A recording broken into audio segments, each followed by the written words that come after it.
Hey, what's up everybody? JP All About Comics. Coming at you with a different kind of video this night, this day, this evening. Was gonna do this video, but was gonna hold off. I was gonna do it, was gonna hold off. But then I was inspired by Rob Wiseguy82 with his hashtag Goddess of the Community.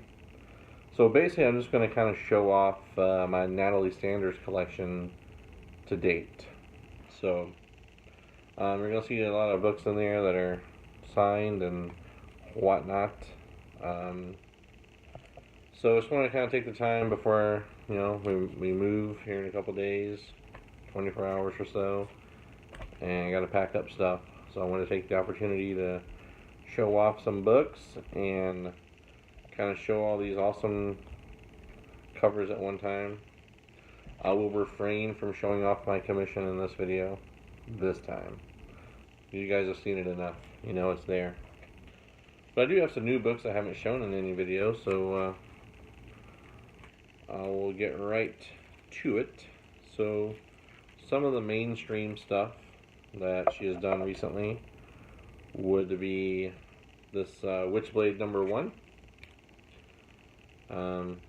This is the Virgin cover, and I'm going to go ahead and do this because when I was talking to her at ECC, I felt kind of like a fool because she was showing this cover, but then she was also on display next to it was the back cover, which I didn't even know was a thing. I had never taken it out of the bag and board since I got it. But holy crap, look at the back cover. That is just as awesome. She's actually going to be doing a print of this cover. Anyways, I was just like, oh my gosh, how did I miss this Witchblade? And she's like, that's my back cover. I was like, whoa, I feel stupid, but yeah, whatever. Lesson learned. Always check the back, guys. Always check the back. Oh, goodness. It's been a long day, lots of packing and moving, and we had an unfortunate change of plans to what we originally were going to do. So we had to, at the spur of the moment, get a local storage facility to house our belongings until we can come back and get them. But such is life some days. So we'll be heading out for Texas on Thursday night, Friday morning. So, something like that. Alright. So, next up is the Hit Girl #1. Virgin variant once again.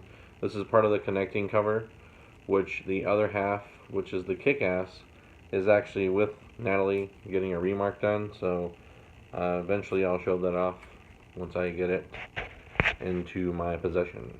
So anyways, if you guys haven't had a chance, I guess I should check the back, but anyways, I won't on this one. Maybe. Should I check the back? We should check the back, just in case. I've never checked the back, but I can't imagine every back has a cool cover. Nope. Regular old cover on the back. An ad, actually. Anyways, if you guys haven't had a chance, check out Rob Wiseguy82's channel. He always does really cool independent stuff in general, but he's been showing off some Natali Sanders books as well as Shannon Mayer. I know you guys have seen some of the books I've shown of him in the past. He's a really cool guy. I've been friends with him now on Facebook for a little bit, and he's very engaging. Does amazing art. But anyways, go hit up his Facebook page and check him out there. Check out Rob Wiseguy's video he just did. A couple today actually, but in particular the one focused on Natali Sanders. So next up I'm going to show is Ursa Minor #1, cover B. She signed this one for me last year sometime. But anyways, really nice cover. It's one of the first ones I saw of her. So I don't know if I ever told the story, my story of Natali Sanders.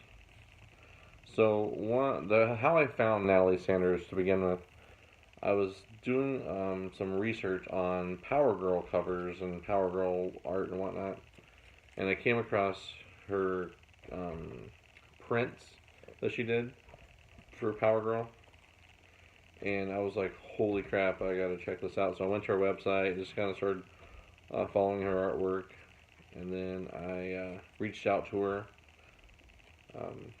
about a commission or something, just kind of see what the prices were and whatnot, and we struck up a conversation, and we converse pretty regular. So she's been, super friendly to me and everything. So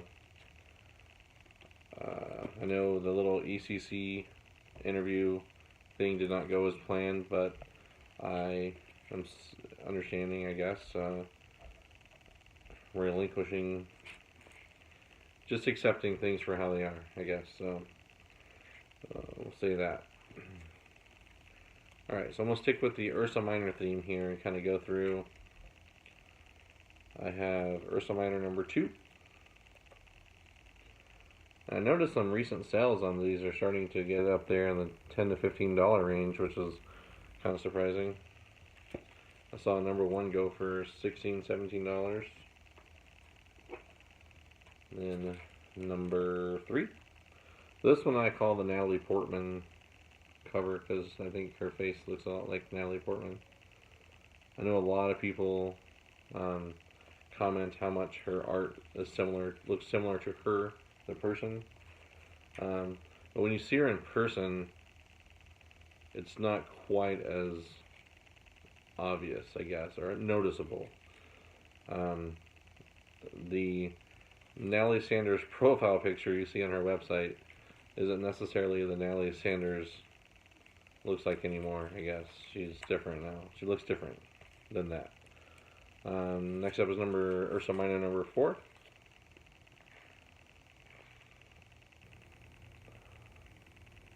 I would just say, honestly, and I told Natalie the same thing, based on what the picture she shows online, if I were to look for her, and then I would not be able to pick her out of a crowd, based on that information, because she looks just different in person. But Ursa Minor number 5. And there was another number 1. I sent it out to a friend, but it had the Nia Ruffino art over her art. She wasn't credited for that cover, which I pointed out last year, or whatever. Ursa Minor number 6. So she contacted, I think is it Tom Hutchinson, whomever runs BDI. But anyways, that's neither here nor there. But we've had a lot of conversation over the past year and a half. Just her artwork, her work.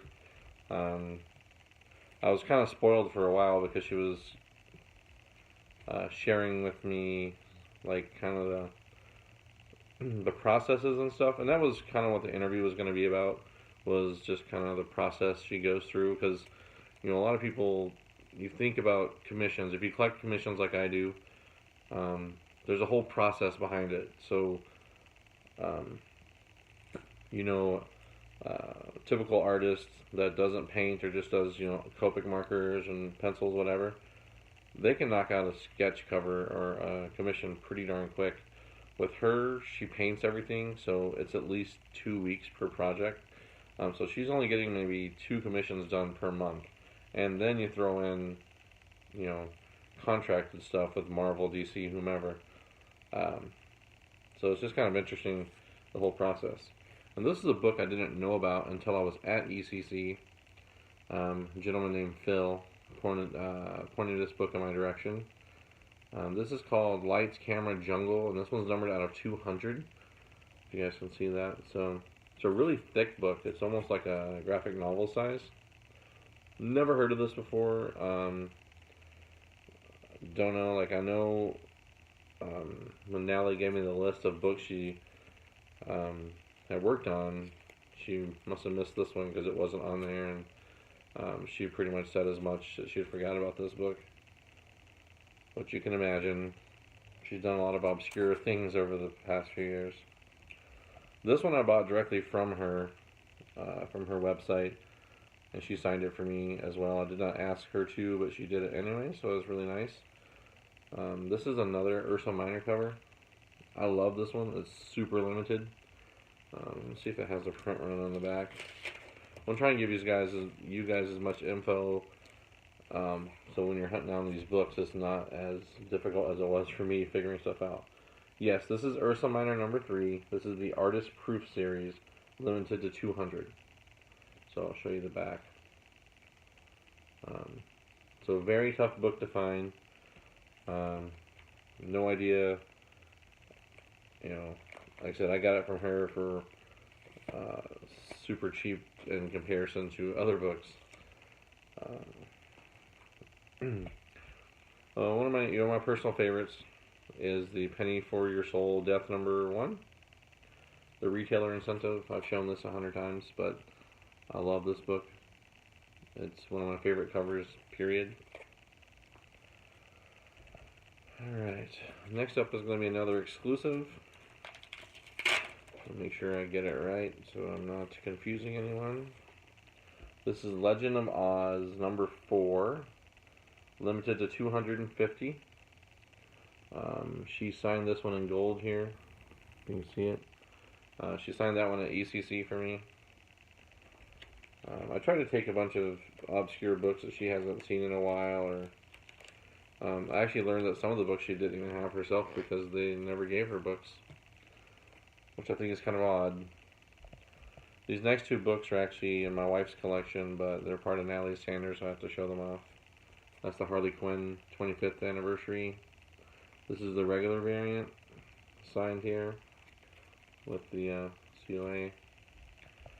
And then that is the black and white one, signed in gold as well. COA, plus she gave me a magnet. I sent some of the magnets to, I think I sent David a magnet or 2 that she had given me over the last couple times. I got her to sign this in red, so that one's really nice. Just another copy of the Penny for Your Soul. So I'm almost out of them. I've given away several and sold a few as well. Not the signed ones, but regular ones. Next one up is Wonderland 2012 Annual. It's the San Diego Comic-Con exclusive from Zenescope. And I can't remember what it's numbered to.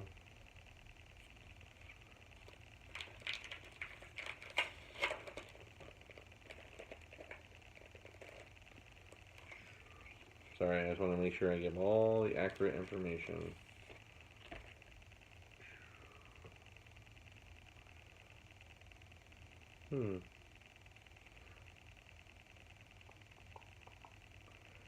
Normally it has a print run on there, but this one does not. It just says San Diego exclusive, so guess I'll have to look up the old-fashioned way. But not tonight.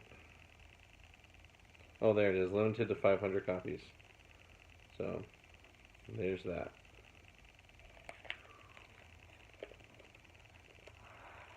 So, San Diego 2012 Annual.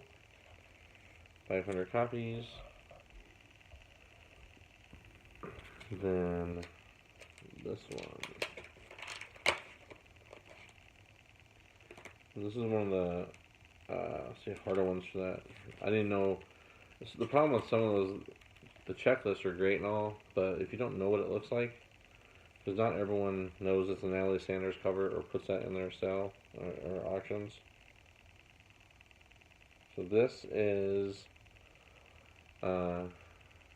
Shazarad, Phoenix Comic Con 2013, limited to 350 copies. Little sword and a stone action. Very nice. Alright. 2 more to go for my current collection so far. I just got these in the mail last week, so you got G.I. Joe 249. Very nice. Actually, it's probably one of my favorite covers she's done. She kind of gets better and better in my opinion. Then you got the Virgin cover, which I'm going to be honest, as soon as I saw this cover, and I'm pretty on top of things when I could see previews and stuff, I messaged her right away and asked if the original art for this was available for purchase, and she told me that unfortunately I was 5th in line, so, which I thought was pretty incredible considering, I mean, I get notifications as soon as stuff like that comes up for pre-sale, so, you know, it could have been 5th in line as in maybe Curtis from Comic Market Street, maybe he wanted it, or maybe Marvel wanted it, or IDW, who knows, right? But regardless, it is an amazing cover. She did an amazing job with it. There's also, you know, the not Witchblade, but the Edge of Venomverse. I sent a lot of those out already, as well as the Gamora cover. I sent those to a lot of people. A lot of the stuff like that I like to re-gift, you know, because they aren't super limited. So I send a lot of acts of kindness out with that kind of stuff too. So that is it for the Natali Sanders collection. I'm going to be doing a couple more videos probably just to have up. I'm going to be showing off my Paul Green collection next. I need to do some of the community shout-out videos. There's also people that have contests going on, like Murtog and Bubs, just to name a couple off the top of my head. I think Tumao, however you say it, I apologize. He also has a 1,000 subscriber contest going. But anyways, so check out Rob Wiseguy82. You know, he kind of, seeing his video inspired me to go ahead and get this done. Great stuff, amazing artist. It's really fun to show off this kind of stuff and get everyone else engaged. If you guys have any questions, just message me. We'll be moving, and I'll talk to you later. Bye-bye.